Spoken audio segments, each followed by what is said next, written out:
Hallelujah. हमारे प्रभु यीशु मसीह के मधुर नाम में आप सबों को जय मसीह की। Good morning. अरे नहीं पादरी साहब, हम तो अमेरिका में हैं, कनाडा में हैं, या रशिया में हैं, यूएई में हैं, या यूरोप में हैं, क्या ऐसा कह रहे हैं? संसार के किसी भी कोने में आप हों, चाहे सुबह हो, दिन हो या फिर रात ही हो, हर रोज इंडियन स्टैंडर्ड टाइम के अनुसार इसी समय हम इस कार्यक्रम को लेकर आते हैं। आप अपने शेड्यूल के अनुसार इन कार्यक्रमों को लगातार देख रहे हैं, इनसे आशीष पाते हैं। आप में से कईयों ने गवाही दी है। जिन्होंने अब तक संपर्क नहीं किया, आप भी संपर्क करें। मिलकर हम प्रभु की भलाइयों के लिए उनकी स्तुति करेंगे। हर रोज इन कार्यक्रमों को हम आप तक लाते हैं। इन कार्यक्रमों के जरिए प्रभु आपसे बात कर रहे हैं, इसके लिए मैं प्रभु का शुक्रगुजार हूं। आइए छोटी प्रार्थना के साथ आज के मनन की शुरुआत करें। महापवित्र परमेश्वर, प्रभु आपके वचन हमारे लिए जीवन की रोटी है ना, इसे खाकर तृप्त होकर आत्मिक तौर पर बढ़ने में हमारी सहायता करें। यीशु के नाम से प्रार्थना मांगते हैं, आमीन। जी हां, कल मैंने एक गिलास पानी पिया था, इसलिए आज नहीं पीऊंगा, या एक लोटा पानी पिया था, या फिर एक बोतल पानी पिया था, तो क्या आज आप पानी नहीं पिएंगे? हमें हर रोज प्यास लगेगी ही। इसलिए दाऊद कहता है, जैसे हिरनी नदी के जल के लिए हाँफती है, मेरा हृदय जीविते परमेश्वर की सानिध्य के लिए हाँफता है। देखिए एक बार भजन संहिता 42 क्या कह रहा है? जैसे हिरनी नदी के जल के लिए हाँफती है, हे परमेश्वर मैं आपके लिए हाँफता हूं। जैसे हिरनी नदी के जल के लिए हाँफती है, हे पिता परमेश्वर मेरे प्राण आपके लिए हाँफते हैं। हम जीवन में कई सारी चीजों की इच्छा रखते हैं। खाना है, घर खरीदना है, गाड़ी खरीदनी है, पैसा कमाना है, यह करना है, वो करना है।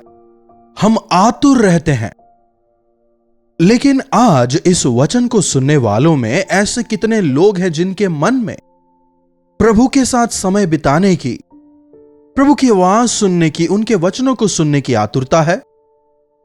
प्रभु के सेवक स्मिथ विगल्सवर्थ कहते हैं, 15 मिनट से ज्यादा मैं प्रभु से बात किए बिना नहीं रह सकता। 15 मिनट होते ही मेरा मन प्रभु से बात करने को आतुर हो चलता है। प्रभु क्या कहना चाहते हैं सुनना है। इस प्रकार हर 15 मिनट में एक बार वो प्रभु से बात किया करते थे। अरे अब 6:30 बज चुके हैं। हर रोज प्रभु का स्पष्ट वचन लेकर इसी समय पादरी साहब हर रोज आते हैं। चलो चलो जल्दी करते हैं, प्रभु के वचन को सुनने का समय हो गया है। क्या आप में ऐसी आतुरता है? प्रभु के वचन के साथ समय बिताने के लिए आप आतुर रहते हैं? आप में से बहुतेरे विदाउट फेल इन कार्यक्रमों को देखते हैं। चाहे कुछ भी हो जाए, हम इन कार्यक्रमों को देखते ही हैं। कहने वालों के लिए मैं प्रभु का धन्यवाद करता हूं। आप आत्मिक तौर पर दृढ़ हो रहे हैं, इसके लिए मैं प्रभु का शुक्रगुजार हूं। यदि हम प्रभु के सानिध्य के खोजी रहेंगे तो जीवन में आशीष पाएंगे। प्रभु का वचन हमें बलवंत करता है, हमें तृप्त करता है, हमें तसल्ली देता है, हमें शुद्ध करता है कि नहीं? प्रभु का वचन हमारे लिए कितना लाभदायक है। देखिए, हमारी प्यास बुझाता है, हमें शुद्ध करता है, हमें रिफ्रेश करता है। यस, प्रभु का सानिध्य, प्रभु का वचन हमारे लिए आवश्यक है। देखिए, जैसे हिरनी नदी के जल के लिए हाँफती है, हे परमेश्वर मैं आपके लिए हाँफता हूं। जीविते परमेश्वर का मैं प्यासा हूं। मैं कब जाकर परमेश्वर को अपना मुंह दिखाऊं? जीविते परमेश्वर का मैं प्यासा हूं। क्या कह रहा है? जीविते परमेश्वर का मैं प्यासा हूं। कई सारे लोग आजकल अपने प्रियजनों के साथ नहीं रहते, मां बाप के साथ नहीं रहते, हॉस्टल्स वगैरह में रहते हैं, या फिर हायर स्टडीज के लिए, उच्च शिक्षा की प्राप्ति के लिए लोग अपने देश को छोड़कर बाहरी देश विदेश में चले जाते हैं। वहां जाने के बाद मां साथ नहीं है, पिता को देख नहीं पाते। वहां पर ना तो कोई मित्र है, ना ही कोई अपनी भाषा बोलने वाला ही है। ऐसे में बहुत अकेले हो जाते हैं। अब भले ही ज्यादा दिक्कत ना होती हो, व्हाट्सएप वगैरह है, फेस टाइम कर सकते हैं, कॉल कर सकते हैं, वीडियो कॉल वगैरह करके आप उनसे बातचीत कर सकते हैं। लेकिन उन दिनों में जब हम छोटे हुआ करते थे, ऐसे जब हम किसी को मिस करते तो उनका फोटो लेकर हम उनसे बात करते थे। मम्मी पापा या भाई बहन या चाहे कोई हो, फोटो लेकर बात करते थे। फोटो लेकर अगर आप बात करें, दैट्स ओनली वन वे। जब हम किसी व्यक्ति से बात करते हैं, भले ही हम वीडियो कॉल में बात कर रहे हो, हां हम एक दूसरे को देख सकते हैं, लेकिन वो स्पर्श जो है वो तो नहीं है ना, वो करीबी नहीं रहेगी ना। इसलिए आजकल लाइव देखकर जो लोग आराधनालय नहीं जाते, उनसे मैं कहना चाहूंगा, कितनी ही अच्छी आराधना और वचन आप लाइव में सुने, प्रभु के अन्य संतानों के साथ में मिलकर जीवित परमेश्वर पिता की आराधना करने का जो आनंद है, वो लाइव में देखकर आप कभी भी प्राप्त नहीं कर पाएंगे। आप हर रोज लाइव में इस कार्यक्रम को देखते हैं, अच्छी बात है, लेकिन रविवार को आपको चर्च जाना ही है। जीवित परमेश्वर का मैं प्यासा हूं। हमारे परमेश्वर जीवित हैं, कोई चित्र नहीं, कोई तस्वीर नहीं, कोई मूर्ति नहीं। जब आप उनके सानिध्य में जाते हैं, वे आपसे बात करते हैं। हमें कान देने वाले क्या खुद नहीं सुनेंगे? हमें आंख देने वाले क्या खुद नहीं देखते? हमें आंखें देने वाले खुद भी देखते हैं। हमारी प्रार्थनाओं को वे सुनते हैं। बात करने वाले प्रभु, सुनने वाले प्रभु, आशीष देने वाले प्रभु। इसीलिए मैं जीवित परमेश्वर के सानिध्य में जाना चाहता हूं, उनके साथ समय बिताना चाहता हूं। परमेश्वर का मैं प्यासा हूं। मैं कब जाकर परमेश्वर को अपना मुंह दिखाऊं? मैं कब प्रभु के सानिध्य में जाने पाऊंगा? मैं कब उनके साथ समय बिताने पाऊंगा? मैं कब उनसे बात करने पाऊंगा? मैं कब उनसे सुनने पाऊंगा? ऐसी इच्छा रखने वाले आत्मिक जीवन में बढ़ते हैं। यस, यह पवित्र बाइबल, इसे परमेश्वर ने हमारे लिए दिया है। पवित्र आत्मा की प्रेरणा से इसे लिखा गया है। बाइबल के विषय कुछ लोग मूर्खतापूर्ण बातें करते हैं। प्रभु उन्हें क्षमा करें, उनकी आंखों को खोलें। अगर आपको बाइबल समझ नहीं आ रही, तो यदि आप अपनी मर्जी अनुसार उसका व्याख्यान करें, खुद ही कुछ सोच लें, तो इसमें नुकसान आप ही का है। अगर अंगूर हाथ ना आए तो वो खट्टे हैं। सुना है ना आपने, लोमड़ी अंगूर को उछल उछल कर पाने का प्रयास करती है, लेकिन अंगूर के गुच्छे ऊंचे थे। 2-3 बार छलांग लगाती है पर सफल नहीं हो पाती।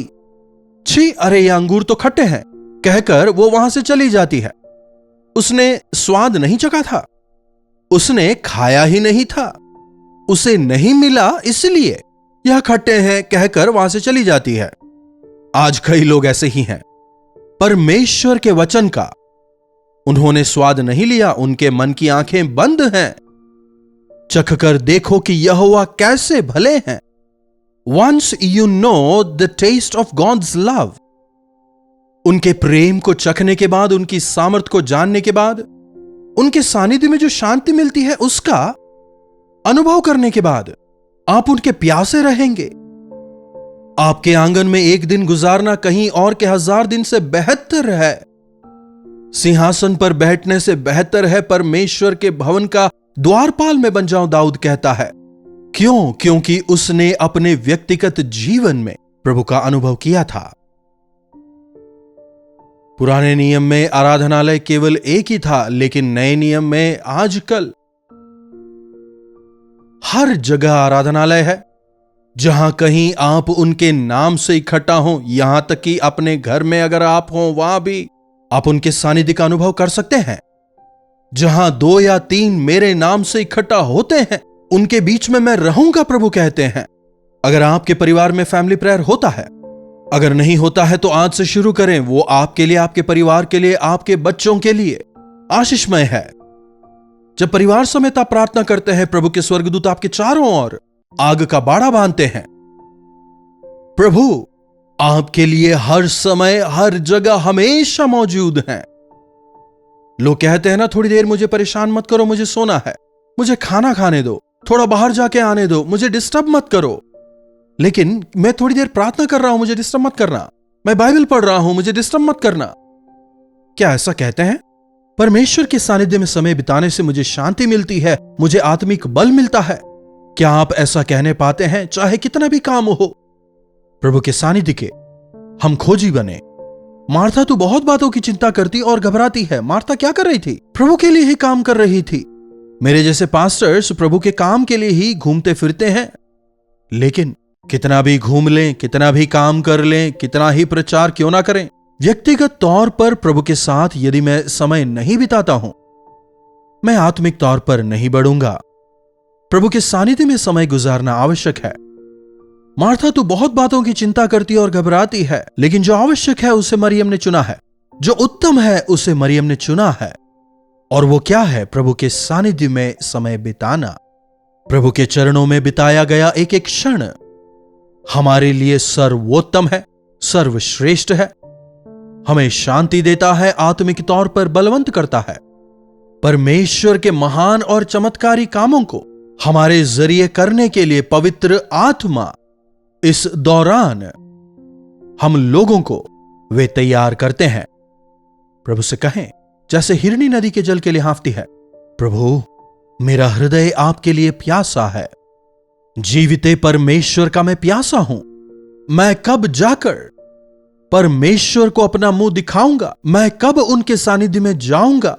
मैं कब जाकर उनके सानिध्य में नजर आऊंगा? मैं कब उनकी आवाज सुनूंगा? मैं कब उन्हें देखने पाऊंगा? ऐसी इच्छा के साथ अपने प्रत्येक दिन की शुरुआत प्रभु के साथ करें। दिन भर प्रभु के सानिध्य को तलाशते रहें। जब हम प्रभु के सानिध्य के खोजी होते हैं, जब हम प्रभु के सानिध्य में समय बिताते हैं, हमारे जाने बिना ही हमारे शरीर की जो अस्वस्थता है, हम उनसे छुड़ाए जाते हैं। मैं कई बार कहता हूं, काफी यात्रा की वजह से अगर मैं कभी बीमार हो जाता हूं, फीवरिश, हेडेक, बॉडी पेन, ये सब साधारण बातें हैं, मनुष्य ही तो हैं। नींद की कमी की वजह से, भोजन सही समय पर ना करने की वजह से ये परेशानियां होती हैं। लेकिन आज तक चाहे मैं कितना ही बीमार क्यों ना हूं, प्रभु के सानिध्य का तिरस्कार करना आज तक कभी नहीं हुआ। चाहे मैं भयंकर रूप से बीमार हूं, बुखार के साथ, मैंने वचन सुनाया है, सेवकाई की है। बलहीनता के साथ मैं स्टेज पर चढ़ा और जब मैंने प्रभु के साथ समय बिताया, अगर पूछें कि मेरा हीलिंग सेंटर क्या है, प्रभु का सानिध्य। प्रभु के सानिध्य में जब मैं बलहीनता के साथ जाता हूं, वहां प्रभु के सानिध्य में मेरे जाने बिना ही मेरे शरीर के अंग अंग में प्रभु यीशु का लहू प्रवाहित होता है, नए बल को मैं प्राप्त करता हूं। यही मेरा अनुभव रहा है। तबीयत खराब है कहते हुए प्रभु के सानिध्य का तिरस्कार ना करें। प्रभु के सानिध्य में समय बिताएं, सब कुछ ठीक हो जाएगा। परिवार, नौकरी, सब कुछ। प्रभु के सानिध्य से प्रेम करें, चाहे कितनी ही व्यस्तता क्यों ना हो। जीवन में पहला स्थान प्रभु को दें। प्रार्थना। महापवित्र परमेश्वर, प्रभु आपका सानिध्य हमारे लिए सर्वश्रेष्ठ है। हम वचन में सुनते हैं, गीत भी गाते हैं, लेकिन व्यक्तिगत तौर पर इसका अनुभव करने में हमारी मदद करें। जैसे हिरनी नदी के जल के लिए हाँफती है, प्रभु होने दें कि हमारा हृदय, हमारा मन आपके लिए हाँफने पाए। आपके सानिध्य में आकर अपनी परेशानियों को, तकलीफों को आपके सामने उंडेल कर आपके दिए छुटकारे का अनुभव करते हुए आपके गवाह होकर जीने का अनुग्रह हम में से एक एक को दें। प्रार्थना यीशु के नाम से मांगते हैं, आमीन। अब हमारे पिता परमेश्वर का प्रेम, प्रभु यीशु मसीह का अनुग्रह, पवित्र आत्मा की संगति और सहभागिता हमें से प्रत्येक के साथ आज, कल और सर्वदा बनी रहे। आमीन। प्रभु परमेश्वर की महिमा हो। अपने प्रार्थना विषयों को आप हमें 9884907779 पर व्हाट्सएप, वॉइस मैसेज या टेक्स्ट के द्वारा भेज सकते हैं। हमें आपसे सुनकर, आपके बारे में जानकर, आपके लिए प्रार्थना करने में काफी प्रसन्नता होगी। आप भी विश्वास के साथ प्रार्थना करें अधिक से अधिक समय प्रभु के सानिध्य में गुजारें, प्रभु चमत्कार करेंगे। इन्हीं वचनों के साथ मैं आपसे विदा लेता हूं। प्रभु आप सबों को आशीष दें। कल्वरी दर्शन, ये है प्रेम के दर्शन, यीशु प्रेम के दर्शन।